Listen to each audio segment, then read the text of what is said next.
Hey guys, how you doing? Welcome back. Hope everything's going well. Today is a new day. We are above ground. We are making it do what it do. Um, I've got some errands that I have to run, but you know what I want to say to myself today? Happy birthday. Happy birthday to me. Happy birthday, Tanita. Yes, guys, it is. By the time this gets posted, it will be my birthday. It will be posted on my birthday. And I share my birthday, as I said before, with my grandmother. God rest her soul, Obinda Stone. Happy birthday, Grandma. I love you. I still carry your wisdom in my heart and my soul. I still stand on your back because of the things that you've done. And I miss you. And yes, guys, this has been a very full week for me. Like I told you, but we did reflections, my son's birthday, my wedding anniversary, and I'll probably come back next week and let you know everything that goes along with that. Today, I got some running to do. I want to spend some time with some wisdom-filled women. Today, my husband's like, get out, go somewhere. Sit down with your people. So that's what I'm going to do later on today, and then we're going to be spending some time together ourselves. But like I said, by the time you get this, I I will be celebrating a new year of life, and I thank God for it because as the song says, I look back over my life and to see how far I've come and to where I'm going. It is remarkable. It is a blessing. It is. I'm standing in a place of being uncomfortable, which is great. Um, and I'm looking to do new things. Sitting back, just taking a breather, taking time for myself, looking to see who I am, what do I need to do, how far I need to go, and just to be thankful in this moment. And I'm thankful. I don't want to get too emotional because I will start crying. But my life right now, it's so open. It's so full of hope. My faith is just anchored. I know where I was last year this time, going through, not just praying that I just wouldn't stroke out, or my stuttering, or my trying to get words out, remembering. I mean, it's just been truly a blessing for me. And today we're just going to talk about womanhood, being a woman, growing up. I talked to my oldest sister today, and she's going through, and we both actually admit that we are in a rut, just trying to figure out where we want to go, where we need to be. But we also agree that we are not going to stay in the rut. We may be flat out right now, but we've decided we're going to sit up. At least we can sit up because we've been laying down too long. Um, and I understand her plight. She is a single mom now. And once again, we're going to kill the stereotype and tell you why she's a single mom. My sister got married about 4 years ago, and 4 days later, her husband was dead. And now she has their two sons that she's raising, and it's hard. It's hard. She's been had her foot on the gas since day one, just moving, moving, and she has not had that moment to stop and grieve. And she admitted that today. She said, I haven't grieved, and she's ready to grieve, and she needs to, and I told them before, you guys have been through a horrific experience, and it's time to take care of each of you individually. I tell that to my nephews all the time, because they're getting older, and they're just trying to see how to maneuver this without their dad being there, um, and they miss their dad, and it's just a sad time for them, a sad place to be. But I'm there. My husband is there for them. As a family, we're there. We're just trying to help them through this process, even in the middle of all the other bereavements that we've been going through. Um, but we're going to continue to keep her in prayer, and eventually you guys will see her on the channel. She is what I call my, I think they call it Irish twins, where we actually share the same age for a period of time. Yes, we do. You're probably trying to figure out how that happened. Ask my mother and my dad. Okay, they did this. Um, but we share it, and we're a lot. We're definitely a lot alike. She's more. Um, since we're so close in age, she's more of the one that you think I don't take anything. That one, if it comes to her brain, it's coming out of her mouth. When I say she may forget a filter, forget a filter. It's not gonna happen. So just be ready for it. And sometimes it gets her in trouble. I'm like, think about what you're saying first, and she'll just lay in. But I love her truly. She's had my back. She's seen me at my worst, um, as sisters do. We sometimes don't agree. Um, and then we do what we need to do for each other the best way we can, and that is the way that we were raised. Um, she and we're opposite in a lot of things except for sports. Okay, in my household, you better be all things Philly. Growing up, but she went to Virginia State. I went to Norfolk State. Okay, so that just tells you a lot right then and there. Um, but we enjoy being around each other when we're able to. We have a relationship that is sisterly, loving, um, friendly, and like I said, sometimes when we don't connect and we don't agree on the same things, we let each other know. You know, but we work it out. We work it out. We talk it out. We laugh it out. Um, she laughs at the things that I do. But I also know my sister's very proud of her baby sister and the things that I've done. And I'm very proud of her. There's things that she can do that I can't do. Um, and she's growing and putting her mindset to, she's getting off her coulda, woulda, shoulda, and she's putting some things in motion that she's been wanting to do. Um, and that's what we do. We lean on one another. And it's not just us. There are more of us, but everyone thinks that when they just see us, and well, I'll explain that a little later. Um, but with her, when you put us both together, you could have hot and mess. That's how just, you know, especially with some of my older cousins, they're like, oh God, here they come. Here they come. But it's just when we get together and we start reminiscing about certain things, or we get to acting like we're just little kids again, it's great. I can talk to her about some things, and some things I don't.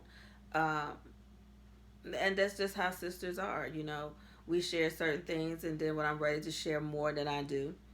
Um, but I value what she has to say to me. Um, Being not just the older sister, but just being a sister in general. Uh, like I said, but womanhood is where it's just that where you can talk to each other, and you can relate. I'm thankful that my mom, growing up, talked to us. She made us aware of everything. Birds and the bees. I can't remember not knowing about the birds and the bees. I can't remember not knowing about my body. I can't remember not knowing about changes and good touch and bad. I cannot remember because my mother talked to us about it so early. We had literature early. We had, what we needed.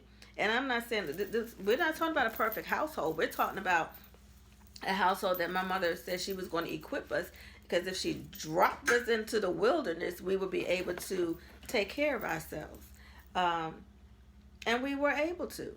We were able to. Once I left home, um, I had to put those things in motion. I had to, take everything that she gave me, and my dad, and to put it in motion. And one of the things that I'm so grateful that she did give me was teach me how to pray, teach me about faith, all of that. And it wasn't, like I said, it was not about being religious. It was about what is going to work best for you. And she showed me that an example. Okay, that's working. Okay. It was nothing for her to get that Bible and give me scriptures. Of course, most children learn the 23rd Psalm. I was learning Psalm 37, or the scripture for love, First Corinthians, the love chapter, all those things, and just learning different things about the Bible. Um, and my parents didn't censor our reading. We could read anything we wanted to. We was just knowledge, just gaining knowledge. And, you know, that's just what she did for us. And my dad, he gave us the other side of it. What the streets would show you and teach you, and if you weren't careful. Um, I remember my dad teaching me, how to fight, how to protect yourself. Well, basic self defense sort of things. I remember him, especially, you're a little girl and you're this little tiny thing, you're trying to get from point A to point B just in case somebody does this to you. This is what you do. Those types of things. Um, and it helped us to grow. It helped us to feel safe and being able to be comfortable in our own space. Um, but then as we grew into to women and learning what womanhood is all about, one of the things that I can say that I understand that womanhood is being able to take care of your business, handle your business. Like I said before, not being nasty, being able to share what you know. Um, and that's just not for being a woman, that's just for being a person in general.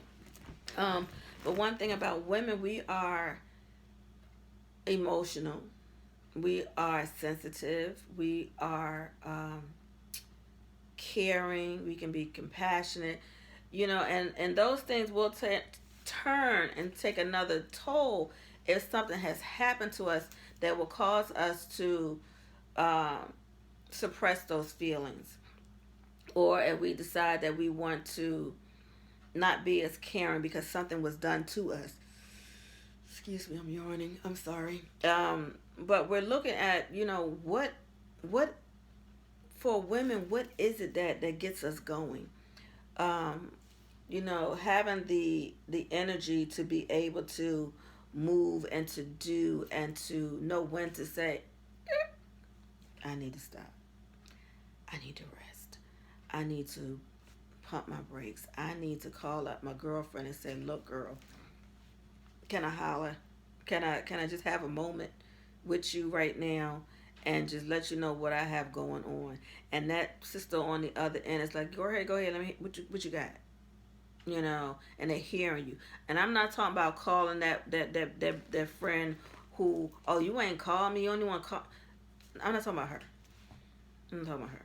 Because she's not feeling what you're needing right now. Okay? And there will come a time where you won't be able to contact anybody. you know and that's when you have to really understand that, okay, this is about me right now. It could be about you also when you're trying to contact somebody, but sometimes it's not meant for you to speak to anybody. Sometimes it's meant for you to encourage yourself, to press your way forward as best way that you can. um, but being a woman, I love being a woman. I love being me. God created me, um, and he created me to be a woman.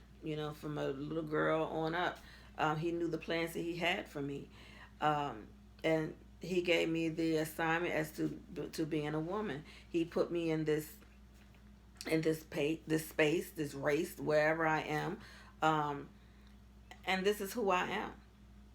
You know, even watching my sisters and I and my siblings. We all growing up. Um, we're all different. We look different. We're different. Um, I remember, just growing up, people constantly ask me, "What are you?" What do you mean? What am I?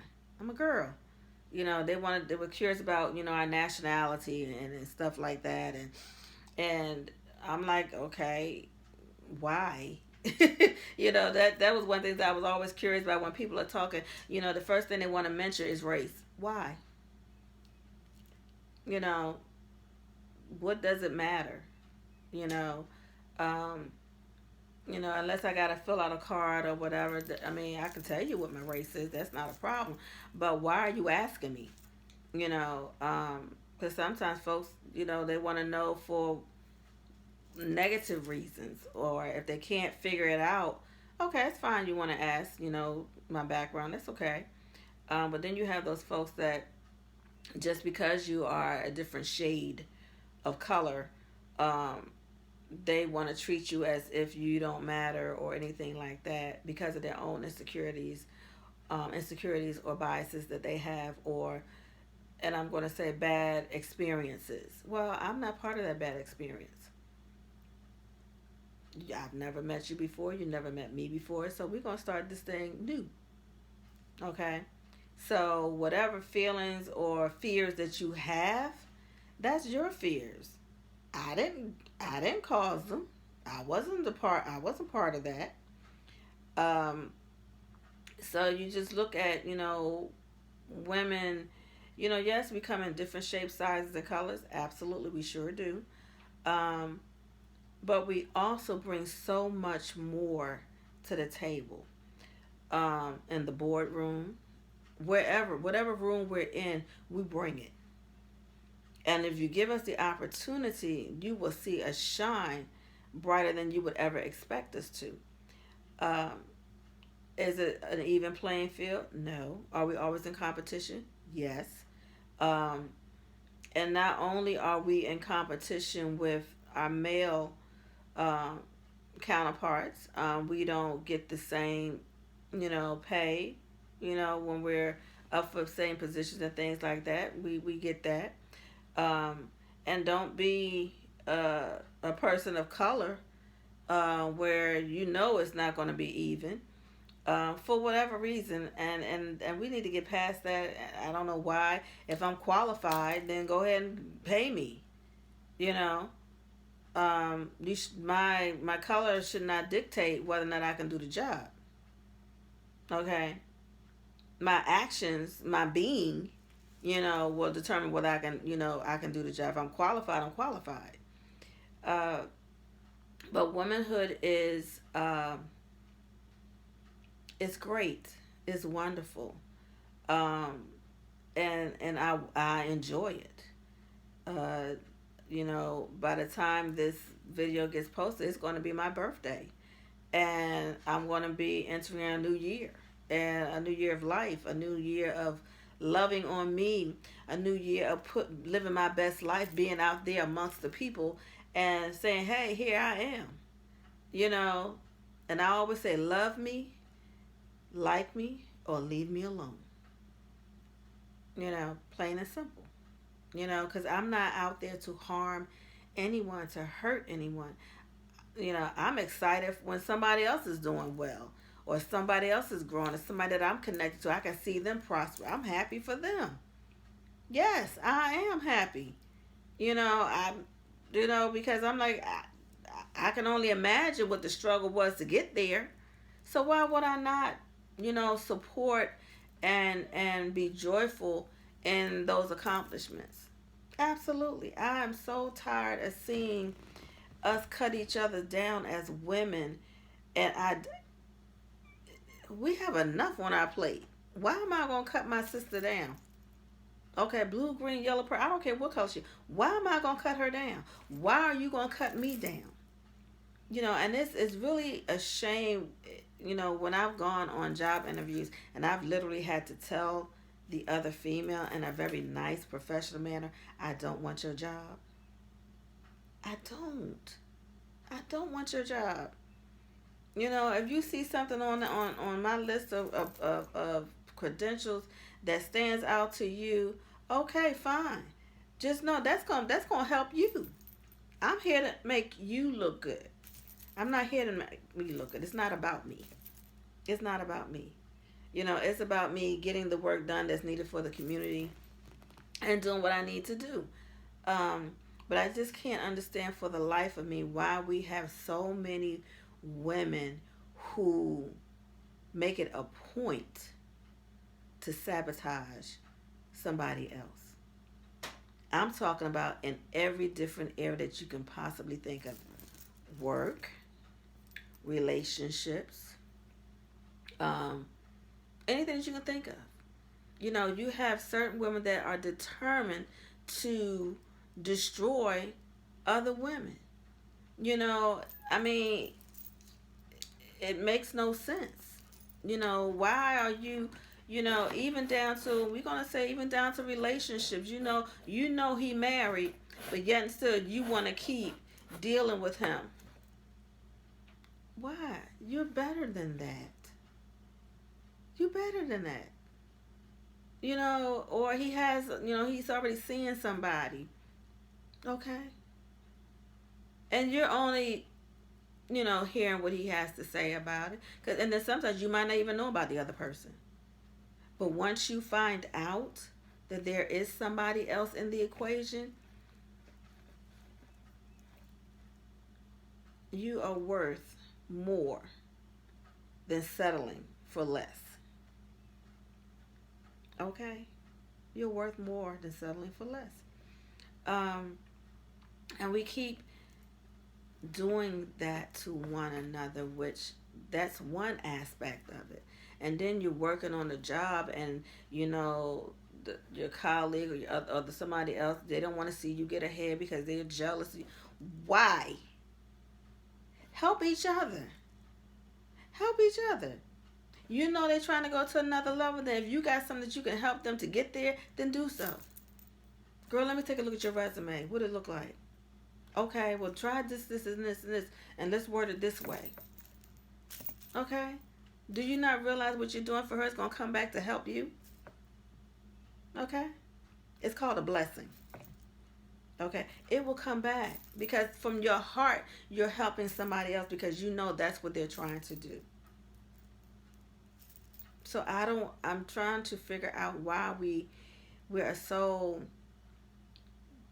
backstabbing, backbiting, just mean. Why you want to be a part of that group? Mm-mm. Like I said, get yourself around some women that got some history, that got some wisdom, that got some power. Okay, that they love you enough to tell you the truth about yourself. Okay, and what they're telling you, you already know anyway. So that just gives you an opportunity to say, you know what, you're right. You're right. I had a mentor when I entered into um, the affordable housing community development industry that I'm in now. And I've known her for almost 30 years. And when I met her, no one really liked her.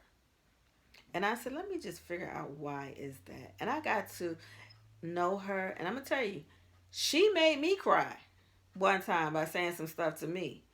And I'm like this during that time. It's one or two things that I'm going to do if I'm extremely angry. I'm either going to cry because I can't get to you the way I want to, or I'm going all in. Now you can take that for what it's worth. Well, I cried. She made me cry. And when it was all said and done, it was all over. Till this day, she is still my professional mentor, my friend, my sister, my mother figure, just overall. She know who she is if she's watching this. The same one that called me stupid because I hadn't gone back to school to get that last class at Norfolk State. But she calls me on the carpet during that time. I mean, she was the one that helped me get to where I am, and that's one of the reasons why I did not leave the the affordable housing economic development industry that I'm in, because of her guidance. And she was even the one that, even when I applied for another position and she denied, she said, "You're not ready." And I was like, "What? You're not ready." And I had to go back and I looked at the things and I realized then, no, guess what? I'm not ready. So I knew what I had to work for, you know. And that's even why till this day, when young ladies are coming to me and talking to me, I make it a point. I don't do it for everyone. I have to be, I guess, led, or um, a particular situation comes up where I be around young women and nurture them that way and mentor them, because you have some that are hard head, don't want to listen to you. And I'm like, okay, since you know it all, I'm just gonna let you do you. Go ahead, because I'm not gonna waste my time. Um, and the young ladies that I do have, that have they're able to be in contact with me, I'm watching them grow. I'm watching them grow. They're my daughters. They're my nieces. They have that closeness to me, and I pray that the knowledge and wisdom that I do give them, they take it to heart, because I tell them they're fearfully and wonderfully made, and they are worthy. It may seem like what they're going through is rough, and it is. It is. But just know, on the other side, get through the other side, because you're going to be able to help somebody else in that position. You know, and like I said, you don't want to have everybody around you in your ear talking. Because, like I said, sometimes these folks don't know anything. They haven't had the enough experience to even guide you to cross the street. So when you're able to sit and to talk with these individuals, it's a beautiful thing. I had some individuals in my life that I would talk to at least once a week. They've gone on to heaven now. And some of these women, oh my goodness, um, they had it. They had it, and they poured everything that they had into me. And I was so thankful for them. And my mom still pours into me. Her memory's not like it used to be. She'll tell you, I can't remember certain things. You may say something, you might have to come back and say it again. Um, and I'll get that, but I'm taking everything that she has for me and I'm storing it. I'm storing every bit of it. Um, my aunties, um, my older cousins, who are now just flourishing. Um, you know, I just take it. I'm a sponge. I'm a sponge, because I know in this life I can't handle this life by myself. I have to be able to move forward, do more, um, live more. And that's what I'm going to do, because guess what, guys? It's my birthday. It's my birthday. Happy birthday to me. And that's what I'm doing. That's what I'm doing. Like I said, March is reflection month for me. Um, I've been in this life for a long time, and I've been pushing for this life in a long time. I came into this world fighting, not being able to breathe, and doctors not knowing, how I was going to respond later on. For didn't know how long that I wasn't breathing. That's a whole different other story. But here I am. I am beautifully and wonderfully made. I am dealing with those areas of me that I need to take care of. And to my women out there, I say this to you: you are worth every inch of doing what you got to do for yourself. If no one has told you lately, I'm telling you, you are beautiful. You are wonderfully made. You matter. You have a place in this world that needs you, and we're waiting for you to do what you got to do to introduce yourself to us. And that's not just coming from Dr. Danita R. Square Smith. That's coming from Danita, a woman who knows what it is to walk in some mess and to walk on the other side of it and still got some light shining. That's who that's coming from. So I say this to you to keep pushing, press your way. Enjoy being a woman. Enjoy standing firm. Enjoy with your head held up high, walking on the backs of those other strong women that went before you. So now that you can take their place, okay, and hold up that banner for the other women that are coming behind us because they need us in this day and time. We need to be able to step up and show them, guess what? I got your back. I'm going to love you enough to tell you the truth. I'm going to love you enough to say, girl, get out that relationship. You can do better than that. I'm going to love you enough to tell you, guess what? Doors need to be held open for you. Okay? You can break a glass ceiling by being that extra person in the room they didn't expect to be in there. And then once you open up your mouth and your actions flow, then they can say, ooh, okay, we see what we're working with. Well, guess what? No, you don't know what you're working with because you haven't seen the full potential of my power. So when that comes across, then we can talk. So I say this to my women, to my little girls who are sitting here with mommy or auntie or grandma and you're watching this. You can be and do anything you want to do. Show people who you are, whose you are. Show people that power, that light that you have inside of you, that light that shows. I don't care if it's a rainy day. You can be the rainbow. Okay? You can be that rainbow that shows God's promise that guess what? I'm here. I got you. So ladies, step up. If you in the rut, just sit up. If you can't get, just sit up. Because once you start to sit up, then that takes a lot of effort in itself. But now that you're sitting up, now get up. Stand up. Take a step. Do what you have to do. The world is waiting for you. And trust me, you're going to have all that you need to move forward. Just trust, apply your faith, and get moving. Get moving. As I walk into this newness, this area of my life where I'm able to celebrate another birthday. I'm able to celebrate more life. I'm able to be that woman, that wife, that mother.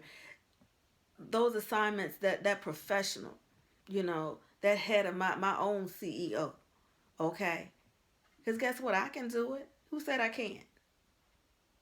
Watch me. Show people what you're working with. Okay? You are powerful. You are beautiful. You are wonderful. Keep telling yourself that. Look yourself in the mirror and say, I am the best person for this position because I am me. I got all that it takes. I'm going to press, push, and pray my way through. And on that note, if your birthday just happens to be today, happy birthday. Even if you're watching this in April, May, June, July, whatever, happy birthday. Get to getting. Do what you got to do. God loves you. I love you. And keep it moving.